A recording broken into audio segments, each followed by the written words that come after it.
All right, welcome back to another episode of the Justin and Justin Cloud Heyne podcast.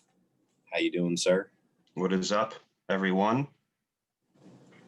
We are back after the quarterfinals that just happened.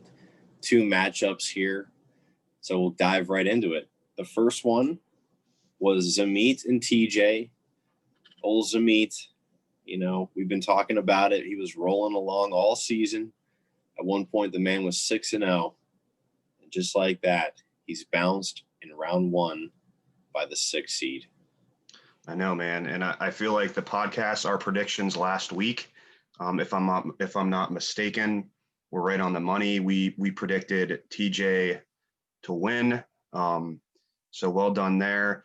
But I don't think it really was even surprising. I mean, Zamit was really just kind of collapsing kind of from midpoint in the season. And there wasn't much outlook. CMC wasn't available. I mean, he had just nobody really in the bullpen to kind of come and bail him out. So it was a tough end to Zamit's season. I'm not too shocked about it, but it is kind of unfortunate. Yeah, I think if you had to compare Zamit's season to anything, it would be the Titanic, because he just kind of slowly kept sinking, losing CMC. Then Kenny Galladay's been pretty much gone, just eventually, you're going to just disappear. And here he is at the bottom of the Atlantic. Yeah. And even just kind of like breaking down the matchup, he had one of the best tandems of the week in the Josh Allen, Stephon Diggs matchup. If you would have looked at it, I think, or if you would have known going into the matchup that Zamit was going to pretty much grab over 50 plus points from those two guys, if you're Zamit, you probably have, some optimism about the matchup, but just every other part of the lineup for Zamit just did not produce. Yeah, I mean, he really had no chance. He lost by 40. He has Perryman in here, which I had him in one of my DraftKings lineup. I thought he might have a good game against Seattle's non-existent secondary, and he had 3 catches for 26 yards. So he tried, he did what he could, but TJ is moving on, and this is actually the second time in 4 weeks that TJ has beat Zamit, and TJ is now 4-0 against Zamit lifetime in this league. And I know you guys have heard that before, because he is 4-0 against me as well. So wow. TJ just owns Zamit and I completely every year in, year out. So Zamit, you and I have a score to settle next season. That's crazy. I don't know how you pulled that data, man. But yeah, fantasy is just weird. I mean, I feel like, this is our 4th year, third or fourth. The 3rd year, yeah. 3rd year. At a certain point, I feel like you're gonna play everybody at least 3, 4, 5 times based off of playoff matchups. Everybody's gonna win some, everybody's gonna lose some. So to have somebody's number it's strange, but it's just part of the game, part of the game. Yeah, I track this because I want to see, who really owns who. Year over year, you don't really remember. I know I beat him before, but having the numbers it's easy to manage, and I love it because I don't know. I just think if someone goes 10-0 against somebody, it's going to be hilarious. It's just ridiculous. I mean, you're looking at essentially a coin flip year over year, and you just dominate. Yeah. It's funny you say that, because I can tell you right now, I could not even predict what my record is against you or really anybody else other than Danny, because I just know, because of the playoffs, Danny has just owned me. And that's just about, that's the only kind of head-to-head kind of knowledge I just have it ingrained in my brain. Danny is my nemesis. I hate you, Danny, so much. Just kidding. But yeah, that's funny. Yeah, Danny is 2-0 against you in the playoffs, so you certainly won't forget it. I mean, that's it's one of the reasons I hate the Packers to this day. Growing up, the Packers would always knock out the 49ers. So I just naturally hated them, and it still goes forward. So screw you, Billy. Right. But this is TJ's first playoff win in league history, sir. You did it. He was in there last year and got bounced, but he did win this one here. So he's now 1-2 overall in the playoffs. And, like we said, Zamit, he still has not won a playoff game. But I tell you what, I am counting this game you have against Sed as a playoff game because you are playing for something. So I will count that. There you go. I'll count that as a playoff game, even though you're not going for the championship. Whatever. You're playing for that 7 seed. Now, people, and we'll get to that a little bit later. So Zamit loses 4 straight, 6 of 8, like we said. He's done. And yeah, he's looking for a first, I guess, playoff win. So good season, Zamit. Maybe you'll be luckier next year with your injuries, but you're going to be a middle of the pack pick now. No longer got that 1.1. So yeah, no, I mean, at the end of the day, his season's over. It was very, very depressing and disappointing, based off of where he was like at the midpoint in the season. But, you have to be realistic. Last year finishes as the plate holder, and the next year, I mean, he has a chance. He's another win away from medaling, going from like 12th place to a top 3 finish. So from that standpoint, you have to be the Zamit organization. The Zamit organization has to at least be proud, I would say. Yeah, I think the rebrand of getting rid of the Goomba Salon was a good move for him because that organization just got destroyed on a daily basis, even worse than me. So it was a right move getting rid of the Goomba Salon, which I don't even think most people know what that means. It's a TJ related backstory, but yeah, Goomba's dead. So is Zamit. We'll see you in August. That's funny. But good season though, Zamit. I know you're one of our more silent folks in this fantasy league, but yeah, good season this year, Zamit. Yeah, he's a draft day guy, and then he just disappears like a virgin on prom night. That's funny. All right, next one here. Roth said, we projected him to win based on a lot of different things, matchups, who he had rolling out there. Dalvin Cook had a pretty good game against the Bucks. I was surprised at how good of a game he did have. I mean, the guy's pretty much matchup proof, but it wasn't enough for Sed. Roth put up, a 178. He crushed his projection, and that is Roth's 3rd playoff win. He's now 3-1 in the playoffs overall. And if you look at it in total, playoff win wise, Steve Adams has that most. He has 4. Danny has 3. And now Roth has 3. And those other 2, have won titles before. So we'll have to see here if Roth can join them. Yeah, I mean, Roth had an unbelievable week. I mean, to almost put up 200 points in a playoff week, in the quarterfinal week. I mean, that is kudos to Roth's manager skills there, and just kind of breaking down the lineup. I mean, the thing is, I mean, Sed put up like 150 and he still lost by 30, like you said. Yeah, Roth just said it this week. Even with taking a goose egg from Mike Williams, he still put up 178. I mean, Roth, all of his guys, I feel like are peaking right now. All of his guys have momentum. They're kind of right where I'm sure he wants them to be heading into the semifinals. And yeah, playing Roth is a scary proposition, in my opinion. We'll see how the rest of the semifinals kind of works. I know with the game yesterday and his matchup with JP, I feel like his matchup is currently in progress with the guys that are playing. I'm sure we'll talk about that here soon, but But yeah, Roth had just a very phenomenal quarterfinal week. So congrats, sir. Yeah, he put up 178, and Mike Williams gave him a 0 again. So I don't even know how people do that. It's insane. Yeah, So he could have easily 190. He just found a way to still overcome a goose egg. I mean, his defense just, I mean, 23 points from the Rams. That was just, and I feel like that wasn't that the early game last week too. Wasn't the Rams game the early game? So he knew that. I mean, right away. I think you were the one that actually made light of that too at some point in the chat.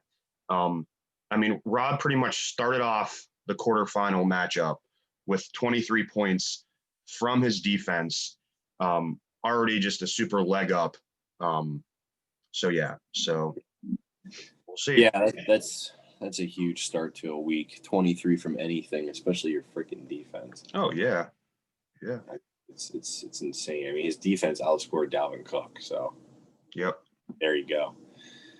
All right. Well, and then just looking at this, I think we have a new record here in Cloud High history of the most points scored by a collective defense for a week. Roth had 3 defenses rostered this week because he's got all his tricks for the playoffs, and they totaled 62 points between the 3 of them. So really just pick any of them and you would have been just fine. Well, what the hell is that? That's crazy. Yeah, that's crazy. I feel like a lot of times the defensive play, at this point in the season is, streaming a defense, because a lot of times the defense that you draft at this point, who knows what defense you're playing. You're just going to throw one in there. And if they're the right defensive, or if they're the right defense to play that week, who really knows? But that's a crazy stat right there. It doesn't really mean anything, but I don't know if we'll ever see that again. 62 points from a collective team's defense in a week. Roth has got the magic in the air, man. He has got the magic. And let me actually make this point. Wouldn't it be? It would suck because I don't want to play Roth, but I also don't want to play JP. So I don't really have an option, and I want to be in the finals. Wouldn't it be funny if Roth plays like Roth to a Flame in the finals? Talk about headline material. Wow. Right. And a flame would burn Roth, so maybe you would eliminate him. It would be the perfect ending with your team name. Yeah. That would be the perfect ending. It would all come together. We'll have to see. That's interesting point. We'll make a note of that for the next podcast. Yes, the all Roth final. All right. So looking forward, Roth is playing JP, the 2 versus the 4 seed. Now we are recording on Friday here, so we have a lot of information about this matchup, especially because of the Thursday night game. And before we get into that, I just want to talk about kind of the history between these two. JP, his last loss was in week 7. We've been praising him since this podcast initiated, and that was his last loss. And Roth beat him by 3, so there is that. And Roth is 3-1 against JP all time in this league, so he has his number a bit there. And JP is looking for redemption for this year. But we have to talk about Derek Carr. I mean, gets hurt in the first quarter and puts up 2 points for JP. The quarterback situation for him, as the podcast mentioned, has been his Achilles heel this season. He's been able to win without it, but now he's going to have to truly see if he can do it again. I mean, I don't. I mean, yeah, the like the updated live projections, are close. I don't know if JP can recover from only getting 2 points out of his quarterback. That's your QB. You almost kind of have to, at this point, you almost have to rely on getting 20 to 30 points from your QB slot, especially in my opinion, if you're facing Roth's team, where a few of these guys, can put up a 30-40 burger. So I don't know if JP can overcome the 2.12 points. Just from a reality standpoint, I mean, that has to just be the worst luck, that you could possibly have. I mean, your quarterfinal matchup, the stakes are at the highest, and, you have a nice home game, comfortable home game. Your quarterback does, and he 2 minutes into the game, 3 minutes into the game, the guy limps off with a groin injury. There's just no words. There's no words. Yeah, and then Mariota came in and played well, so you have to imagine Carr probably would have scored at least 20 points for him Easily. Yeah, like you said, I mean, this is the playoffs. You might be able to beat some people, and I think JP had the second least amount of points against him this year. So if you get 2 points from your quarterback, everybody else has to step up. If you take a couple duds the rest of the way, he's got two guys. He's got two Vikings in against the Bears. Which could be, I mean, if Cousins struggles and they don't do much, it could be over for him after this incredible run he's had. You're right. And I mean, I just look at, I look at the Raiders game, that game yesterday was, but that game was going to be a big storyline in this matchup in the sense that, he was starting Derek Carr, and,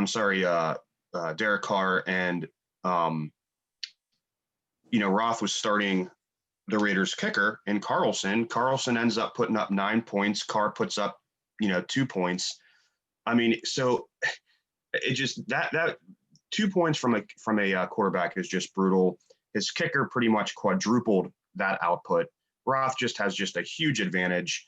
But kind of leading us into the next kind of topic here, I really thought Eckler, based off of his kind of reemergence last week, I thought Eckler was in just a blow-up spot, here in this matchup.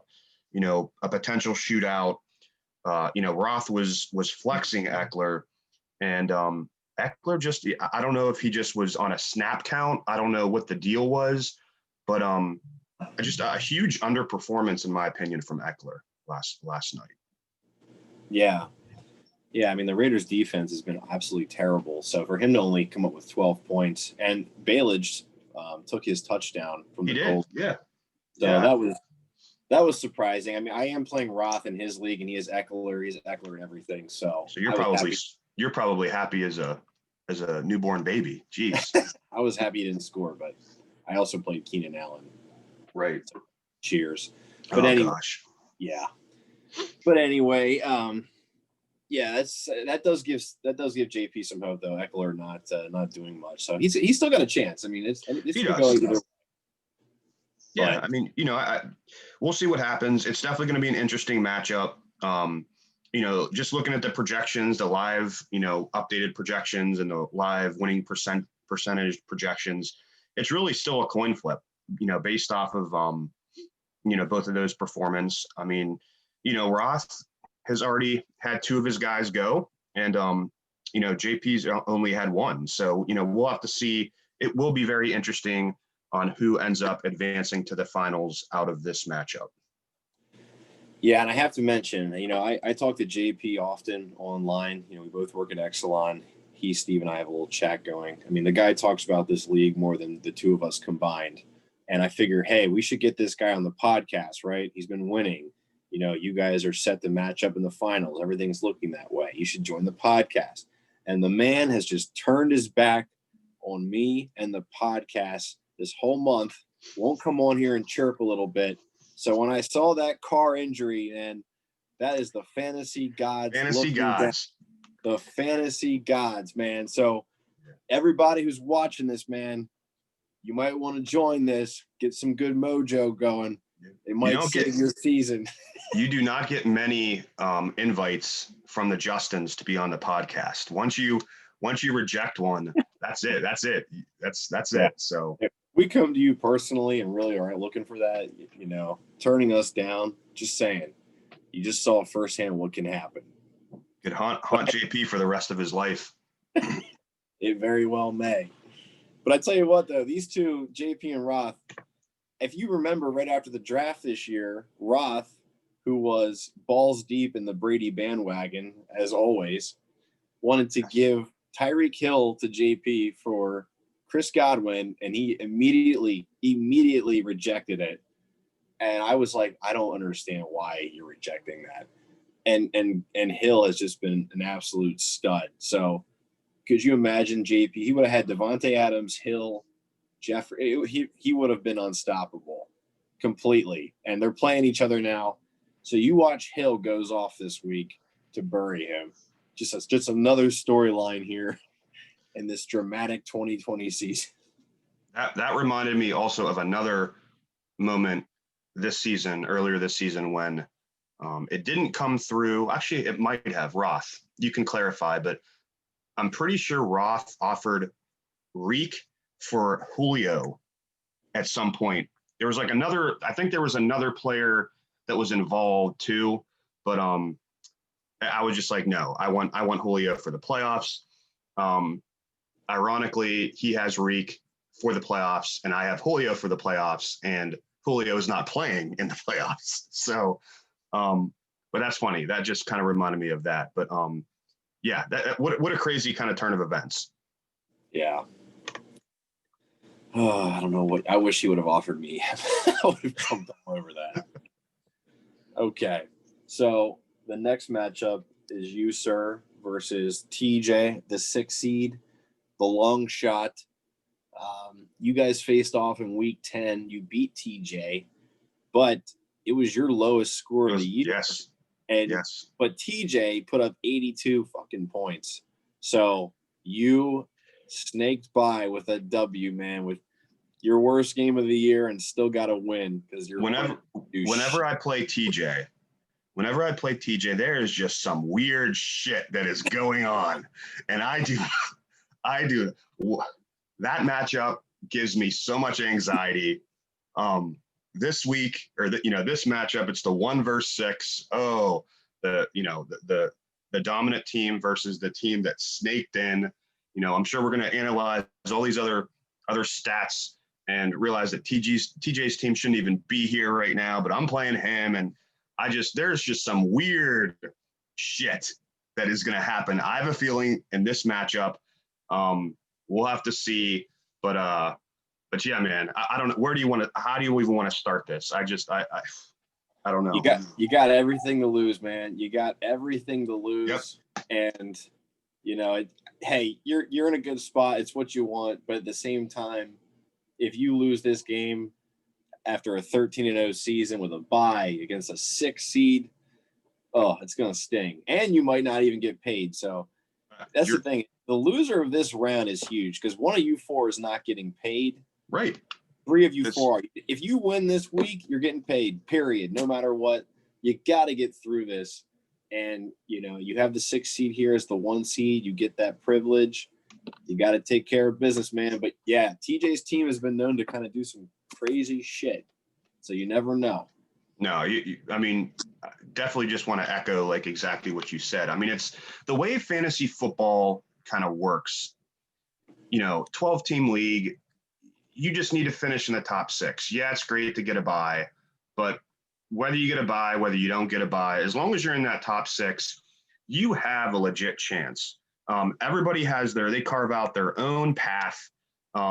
There's always a team or two that is just dominant the whole year, that just, wins the majority of their games. There's always teams that are just right there. And then there's always like a team or two that just squeaks in that probably shouldn't. And I feel like fantasy football, man, those, the 4, 5, and 6 seeds always end up being the teams that have the momentum, that advance, that medal. And these top teams just always, like you said, that you have everything to lose. And arguably, the quarterfinals and the semifinals, that's the only weeks that matter. The other 13 or whatever weeks that you play, it does not matter. This is the only time in the season that it matters. And, you lose this game, you're out. So, and I just have the worst luck when it comes to, yeah, I've been in the playoffs the last, few years since you started this league. But dude, it's just baffling. I have the worst luck when it comes to my record in the playoffs. And if I get bounced this week, man, I might be on suicide watch. I might have to just go sleep in a bear pit. I don't even know, man. But I do not feel good going into this matchup. I should feel like I am Jesus Christ going into this matchup, but I do not feel good. But we'll see. Yeah. So when you talk about that, being the 1 seed, I went and looked back at the past couple seasons, and the 1 seed has never made it to the finals. They have lost in this round. They've never won a playoff game. They've lost in this round to whoever, came through the quarterfinals. They've lost. Last year, Roth knocked you out in the semis because you were the 1 seed last year. I think a lot of people forget that. You were the 1 seed. Yeah. You were the 1 seed last year. Roth knocked you out. And in the very first year, Steve Adams was the 1 seed. I knocked his ass out. And you knocked him out in the semis to go to the finals. So the 1 seed is currently cursed.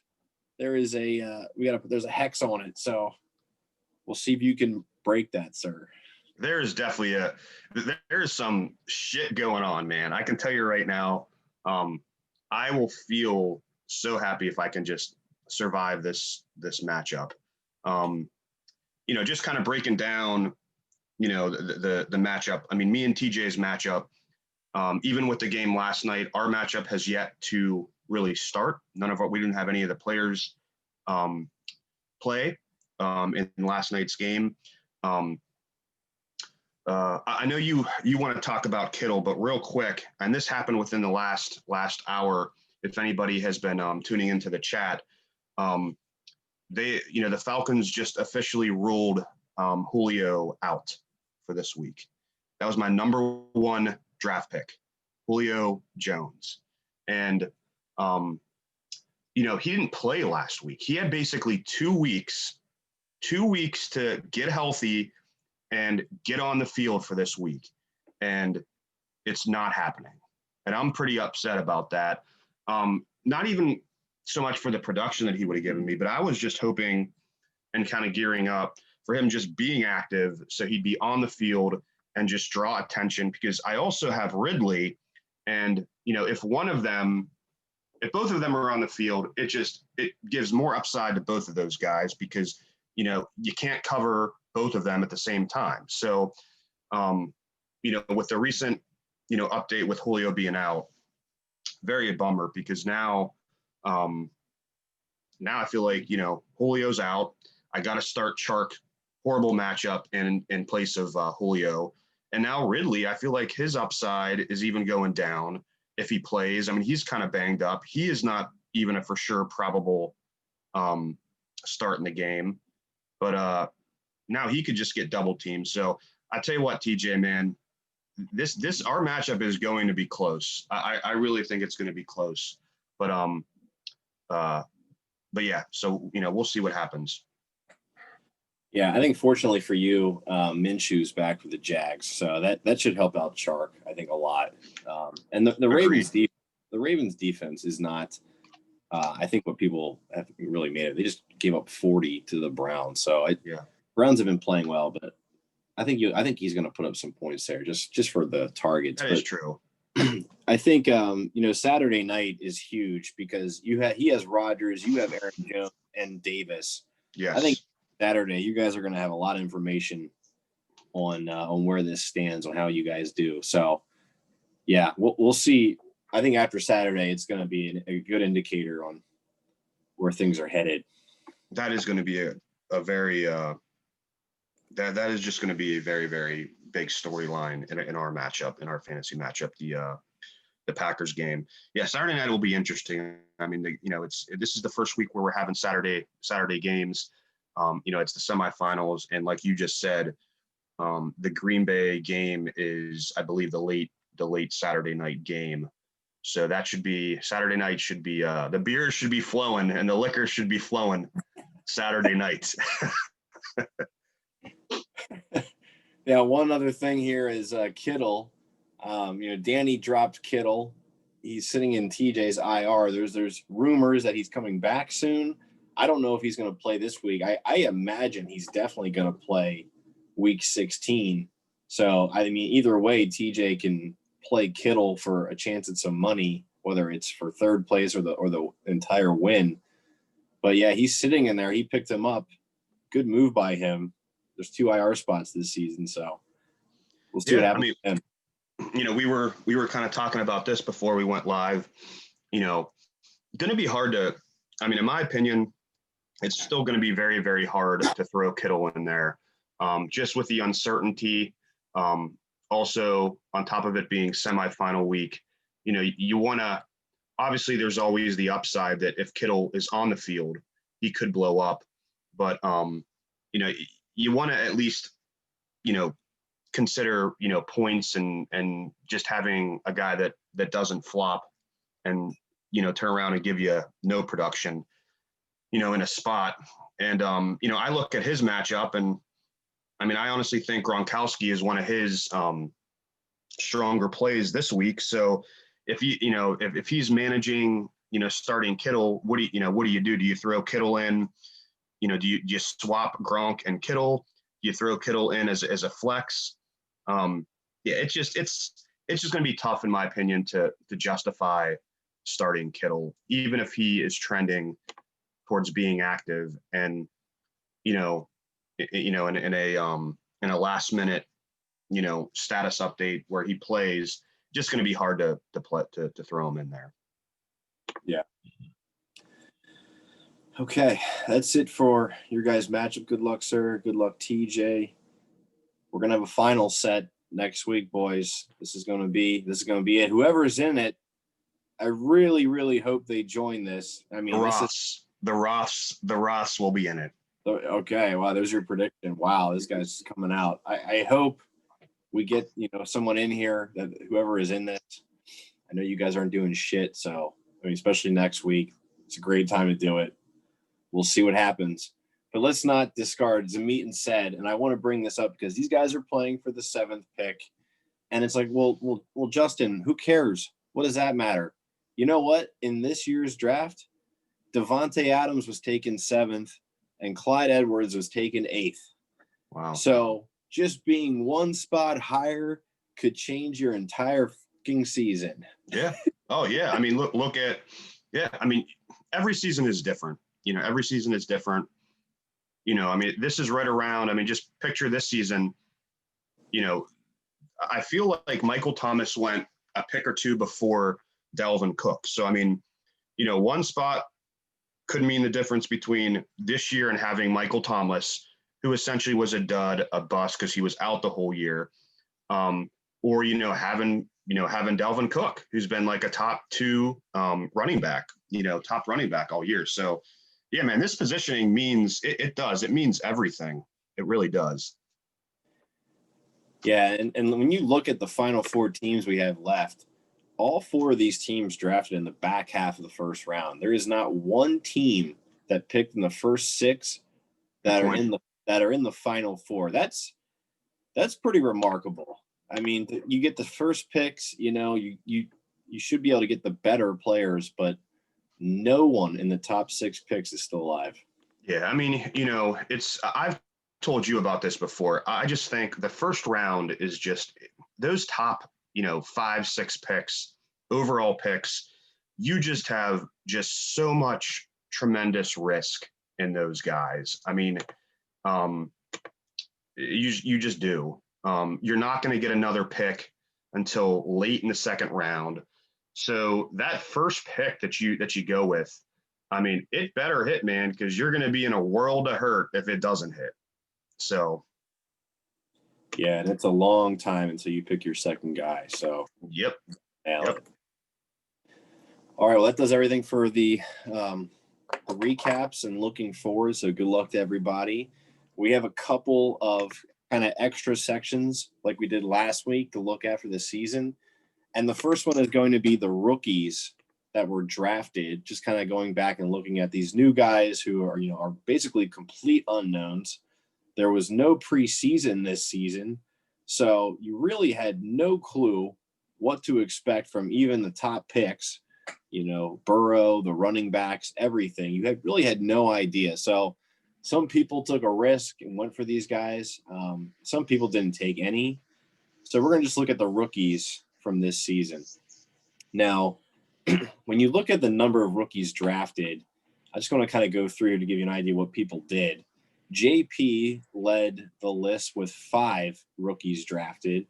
You remember there's 16 rounds we had. Typically, you draft about 14 players. 5 of his were rookies. Zamit took 3. Roth and I took 2. RJ, TJ, Danny, and Adams took 1. Mason, Cisco, and Billy all took none. So did not really feel like rolling the dice on any of those guys. Now, when you look at the different rookies here, we'll start with quarterbacks. There was only one rookie quarterback drafted, and that was Burrow in the 13th round. Justin Herbert was not drafted by anybody. We all missed him. Mason picked him up in free agency. And, with Burrow's injury, Herbert was definitely the better pick and the future keeper. So, RJ is the only guy that drafted a rookie quarterback. What were your thoughts there? Yeah, I'm glad we're kind of doing this segment because, I really like the fact that I got Burrow, in the 13th round of the draft. This was a weird draft for me this year because I knew that,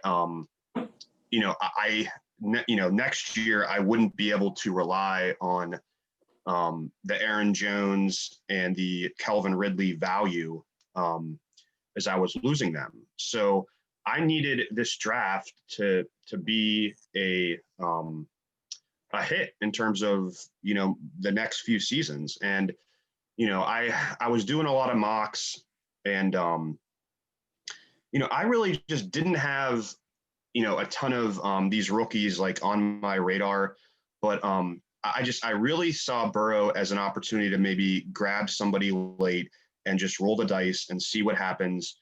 I never intended to even start Burrow. And,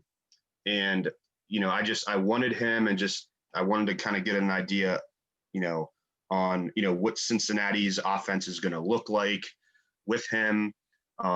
I figured there was going to be a lot of learning and, adversity that he would have to deal with. But quietly, man, I don't know your thoughts, but, the injury just kind of throws everything out the window. We'll just have to see. At least I don't have to decide if I want to keep him until after he's kind of maybe towards the end of his recovery. Who really knows? But assuming Burrow is the same Burrow and he is, not behind or doesn't get delayed in his recovery, I'm super happy about, keeping Burrow and kind of building a team around him next year. So I was pretty happy with the value and the optimism I have kind of going into next year. Throwing the injury out the way. He may never even recover. He tore, I think, 3 out of the 4 ligaments in his knee. His career could honestly be over. Look at, Alex Smith, he was a couple seconds away from having his leg, amputated because of his recovery and having a setback. But I like my pick in Burrow. I don't know your thoughts. Yeah, I thought it was a good pick at the time.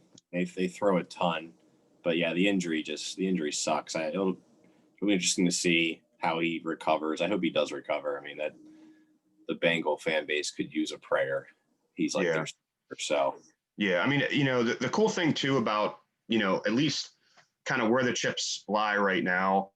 I could probably go ahead and just fire in Burrow as my keeper regardless next year. And I'm not really risking a ton. It's a 12th round pick. It's not like it's a pick that's in the top, 10 rounds. I feel like there's it's nice because there's not like a ton of risk in terms of me, losing value on that pick. Mm-hmm. All right. Well, we'll see how it goes. The next group here. Well, actually, one thing I want to add to is, I think Lawrence, I believe, is coming out this year. I imagine he's going to be, if not the first pick, a top 3 pick. We'll see what team he goes to and where he goes. I'm sure someone in our draft's going to take that guy, but he's the next big name coming out. Agreed.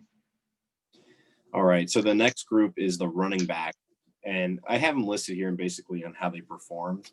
The best rookie running back was Antonio Gibson for Zamit. He was a 13th round pick. Just a great pick by Zamit. He went past all of us. And he actually outscored Clyde Edwards, Jonathan Taylor, and he was all the way back in the 13th round. So great pick, Zamit.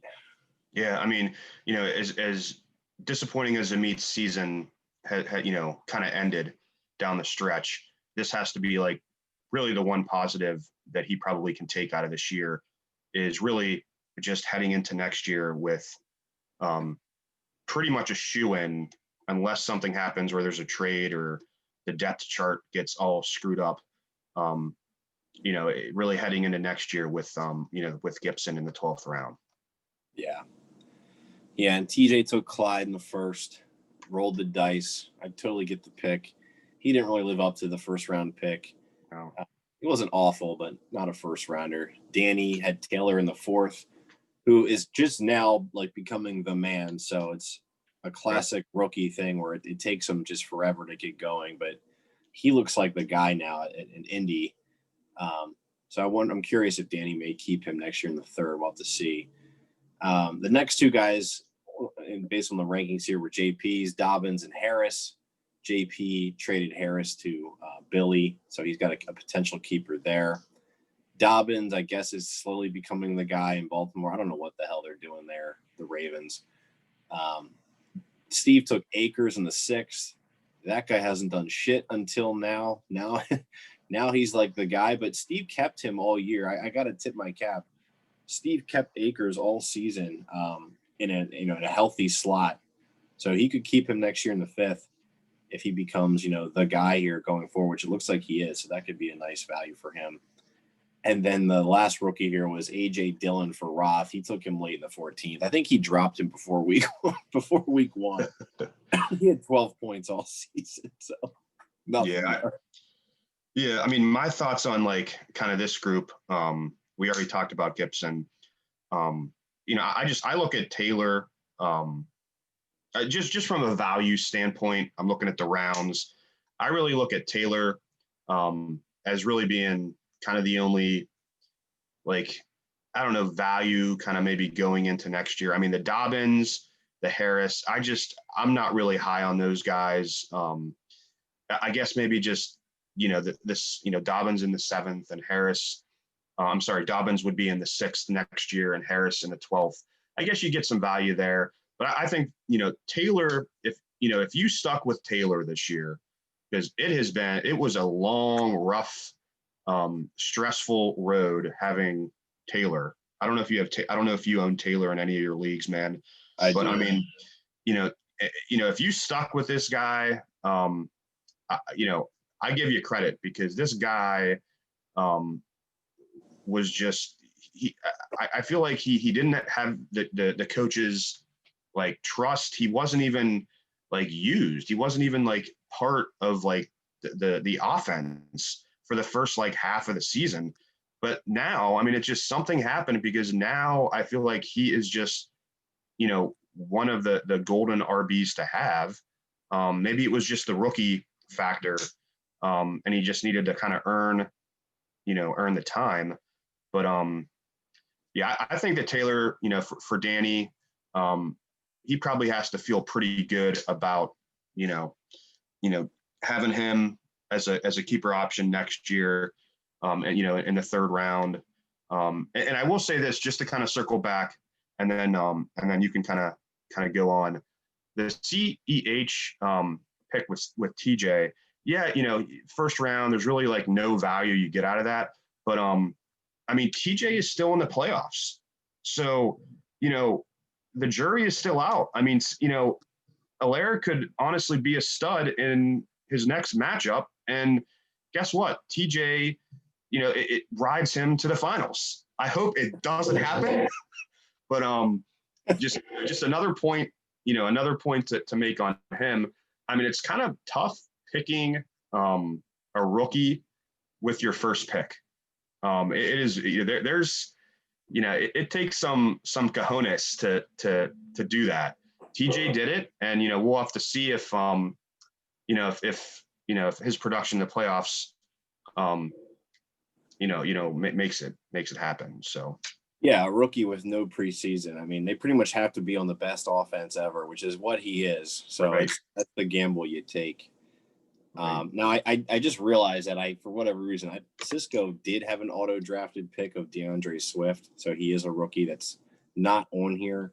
But Swift is keepable. He is keepable. Yeah. He took Swift, or we took Swift for him in the 6th round. So he's becoming the guy there in Detroit. So we'll have to see where he lands. But he did pretty well for when he plays, especially lately. Yeah, he's another one. I mean, if he's keepable, I don't know. I can't. Obviously, I'm not looking at the stats. I don't know when he was picked, but I think just through the course of this year and kind of ending the year, Swift. Swift was very impressive. I would think he is a solid keeper option if he's eligible to be kept. Yeah, he was taken in the 6th. He could be kept in the 5th. But let's move up to the wide receivers. The best rookie wide receiver, it should not be a surprise to anybody, was Justin Jefferson. JP took him in the 10th. And, man, these rookie receivers, you have no idea. I mean, all of these are a Hail Mary, really. And I'm shocked that he's number one, being where he was drafted and being kind of like the number 2 on a team that's like run heavy. The Vikings pound the rock. They have Thielen, and you got this guy.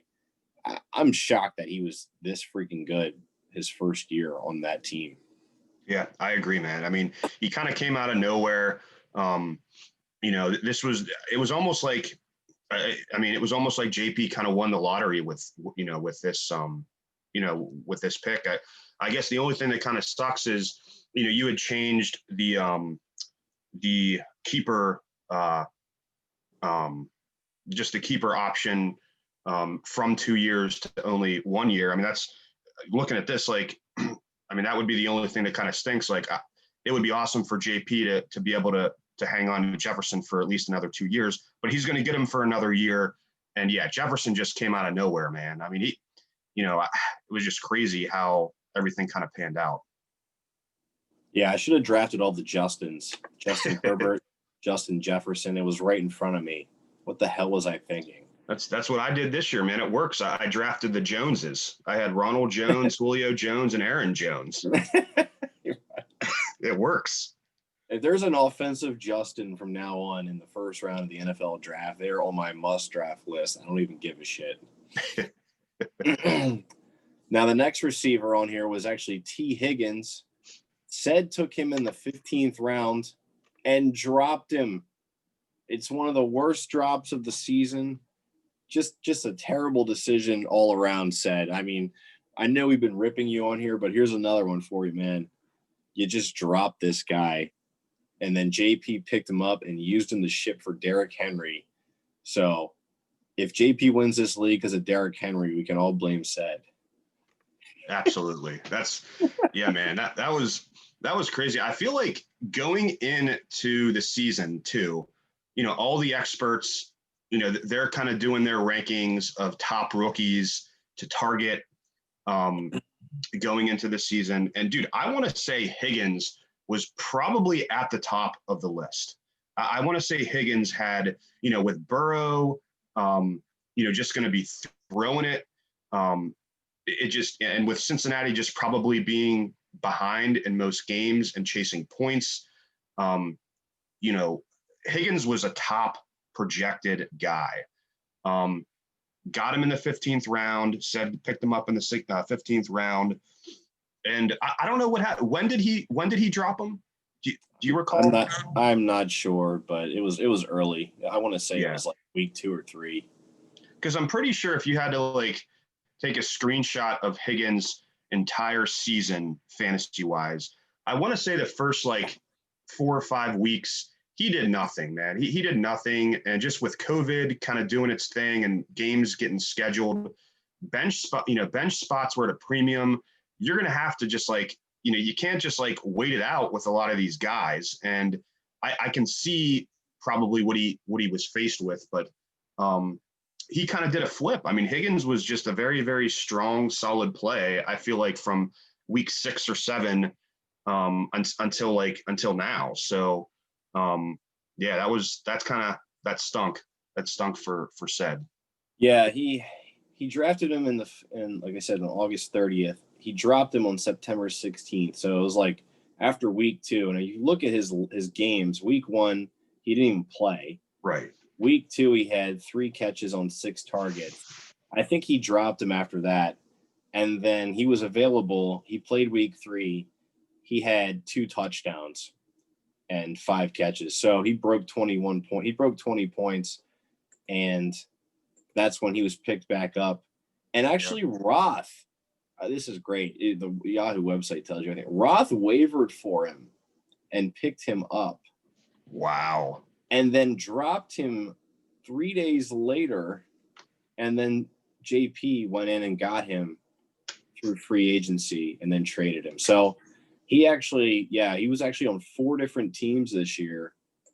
And ultimately, and the thing is, like, he can't be kept by anybody now. He's completely back in the pool because of the drop. So Sed, when you gave him up, you lost the keeper ability, and he's ultimately over on Billy's team now. But yeah, a crazy year for that guy. Yeah, all over the place. The only other thing I'll say too is a lot of times, man. I mean, you kind of have to, your bottom like 5 or 6 picks of the draft. The rookies that you pick, you almost have to have a longer leash with them. And, it's, you're picking these guys and you're almost just, you're just not even going to touch them, at least in my opinion. You want to just see kind of what a whole season's worth of work, what their roles are. Like, they're going to change the first year. You don't want to just be quick to just drop these guys, even if they're not even playing, unless you have to. Like I said, you can't just, just sit back and bleed out. And, each week is big. You got to win. But a lot of times these rookies, man, that you pick, you kind of just have to, the jury's out. You won't know the value until we're looking at it right now. So, yeah. You're right. Now, the next guy was Lamb for Zamit. He was pretty solid with Dak was there, and then him with the rest of the Cowboy guys basically fell off a cliff when he got hurt. The next one on here is I love to see is my boy, Brandon Ayuk. There's your boy. He was the next guy. He's a 12th round keeper next year. You can lock that in for me. I just saw a stat that over the last, I forget what it was, like 3 or 4 weeks, he's one of 3 receivers that have like 90 yards plus in those 3 or 4 weeks. The other 2 are Hill and Adams. Oh.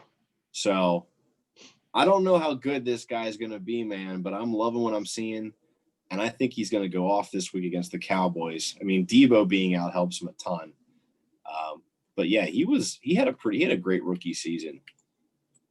Yeah, no, I agree, man. You have to be pretty happy with with being the owner of Ayuk heading into next year. I mean, we'll see what happens in the offseason. There you go. Let's go. But we'll just have to see kind of where he's at. Yeah. And then it's funny. Sorry, I didn't mean to cut you off. Once we kind of go through this, there's another person I actually have on my like kind of cheat sheet that I want to talk about before we head into the next segment. But go ahead. I'll run through the rest of these here. The next guy was Jerry Jeudy. Fuck you, pal. Couldn't trust. I think I started you like twice. The Broncos offense is a disaster. Pittman for JP, Zamit with Ruggs. I thought Ruggs was going to have a better year this year for where he was taken. Hamler, JP took him in the very last round. He dropped him. He just had a blow-up game. And then the worst rookie receiver was Jalen Reagor. I took him for the goddamn Eagles, the team that had no weapons, that, he was going to get fed because they don't have anybody. In 13 weeks, the guy had 61 points. He was hurt. He was hurt too, but Jesus, man. I hate the Eagles, but I'm keeping Goddard, so I'm fucked. Well, dude, we got to add 2 more people to the list.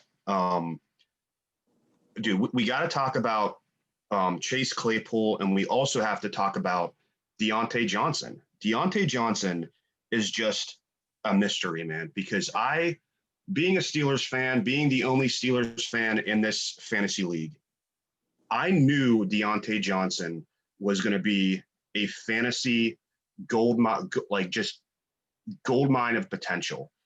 And this season was it was just so frustrating having him. At the same time, it was also like a secret weapon. I mean, the guy gets targeted so much. He is eligible to be kept on my team. Well, hold on 1 second, sir. Hold on 1 second, because our listeners are probably like, what are you talking about, RJ? That man is not a rookie. Well, he isn't. I guess you're right. You're right. You're right. We're going through the rookies here. That's my bad. So I guess Claypool is the true person that could be on this list. You can definitely keep Deontay next year. You took him in the 7th. You can keep him in the 6th. But yeah, this is actually his second year. This is his second year.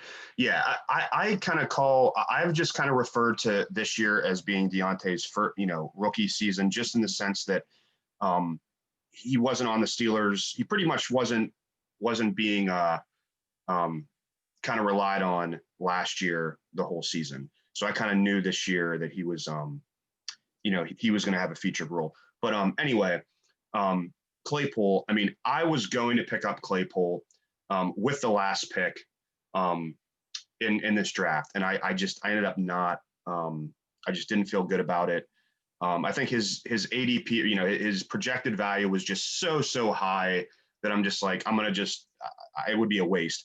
But Claypool, man, and he has been very, very, very inconsistent. But at the end of the day, if you just take the entire season, worth of production, dude, he's been up there, man. I mean, I wish somebody would have kept him, because it would have been an awesome, value pick with him compared to wide receivers. I mean, you arguably, aside from like Jefferson, honestly, I mean, if you took all of these guys' production, fantasy points production, I would probably say Jefferson 1 and Claypool 2. I mean, your thoughts? I mean, have any of these guys outproduced Claypool in your thought? I mean, Claypool has like 7 or 8 touchdowns. Yeah, I think he's certainly up there. I would agree. He's probably a top 2-3 rookie receiver, like a second-year receiver next year. Right. I would say. I mean, the only thing is there's a lot of targets to go around there. He's got Johnson, he's got Ebron, Juju, so he can have his dud games and his blow-ups. He's kind of tricky.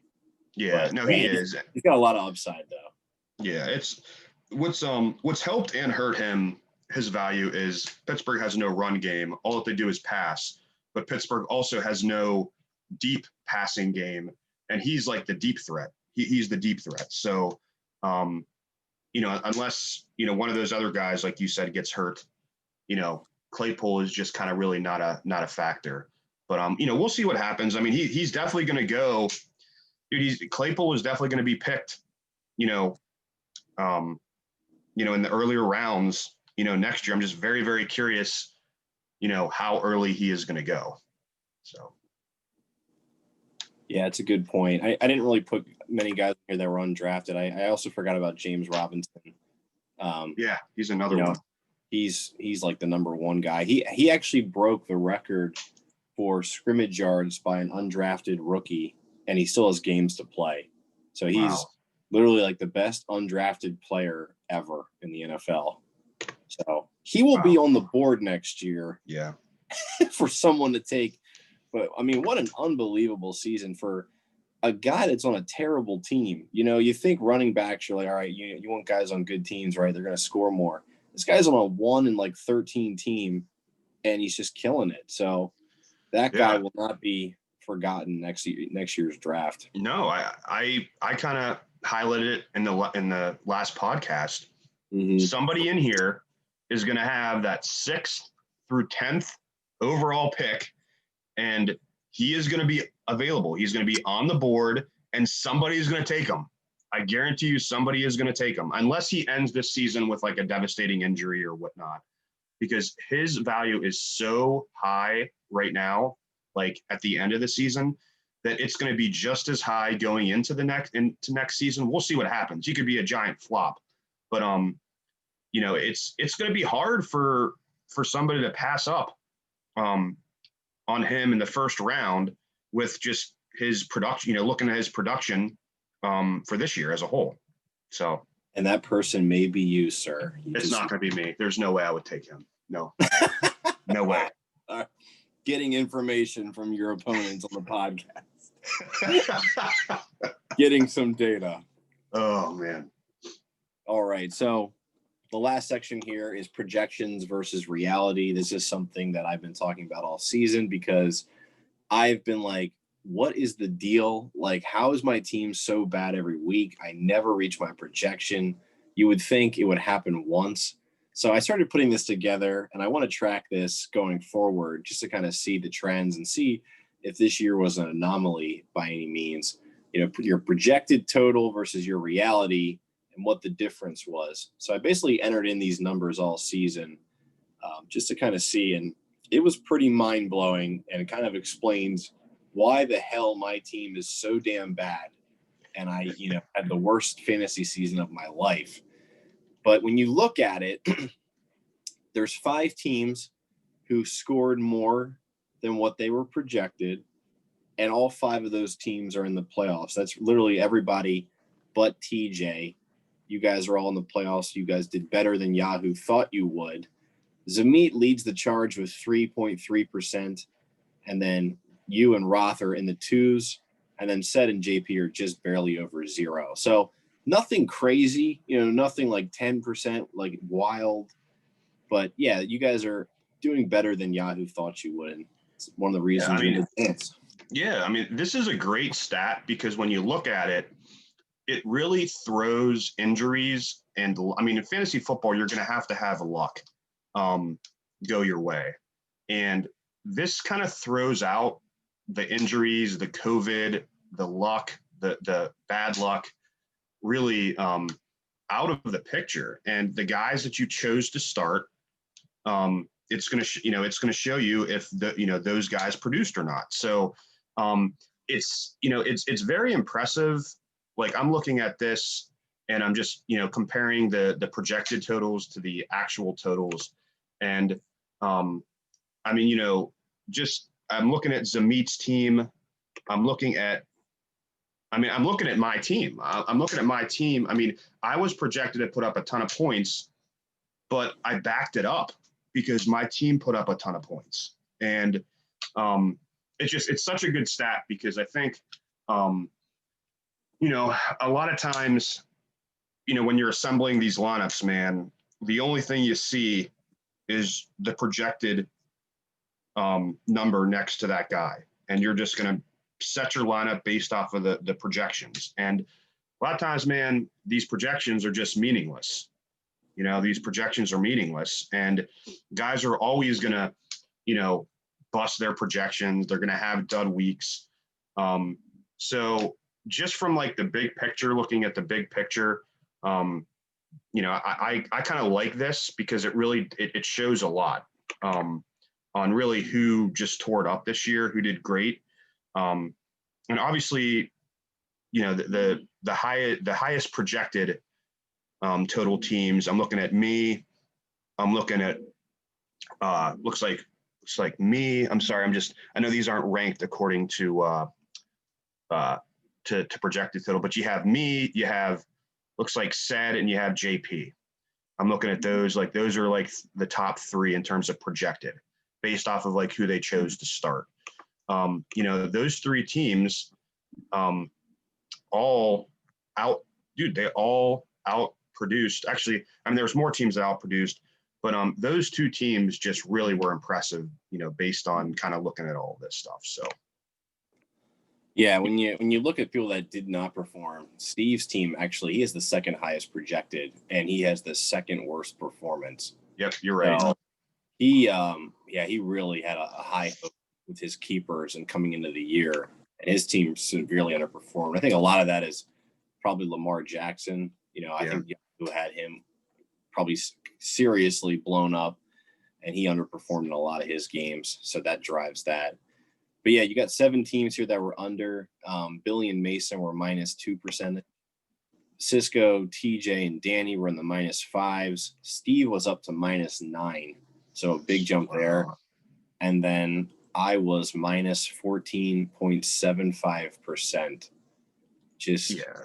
Just awful. A lot of that has to do with the quarterback play I had. Matt Ryan was killing me. Guys like Zeke have these big projections. So yeah, it's not hard to see how you come in last place when you look back on this. And like you said, it has nothing to do with injuries. This is guys that I played. Right. This is guys that, there's an algorithm for these projections. I'm not saying it's perfect, but we're all using the same thing. And that -14.75, man, I don't know if that'll ever be beat. I want to track that. I think that might be tough, but we'll see. I want to keep this, though, year over year. I enjoyed putting this together.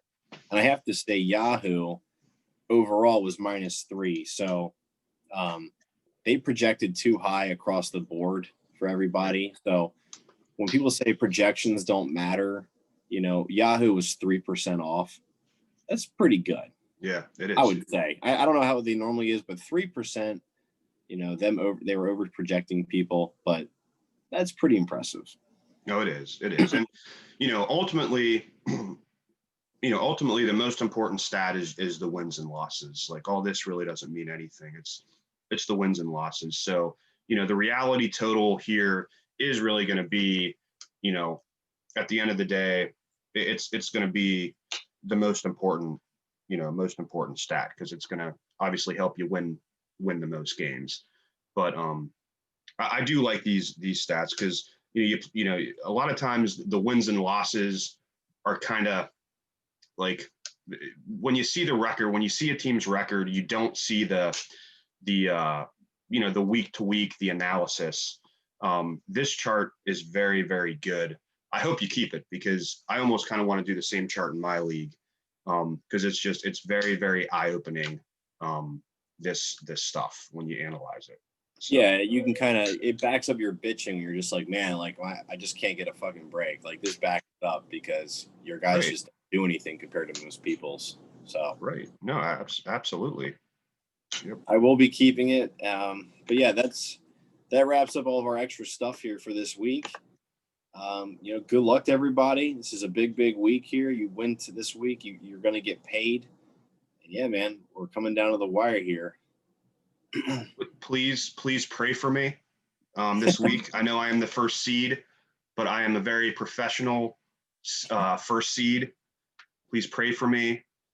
And I do hope, for entertainment purposes, and my wallet, that it's an all Roth final this year. Hey, man, the fantasy gods have seen you here doing this podcast week in and week out. They know. So maybe how cool would it be to have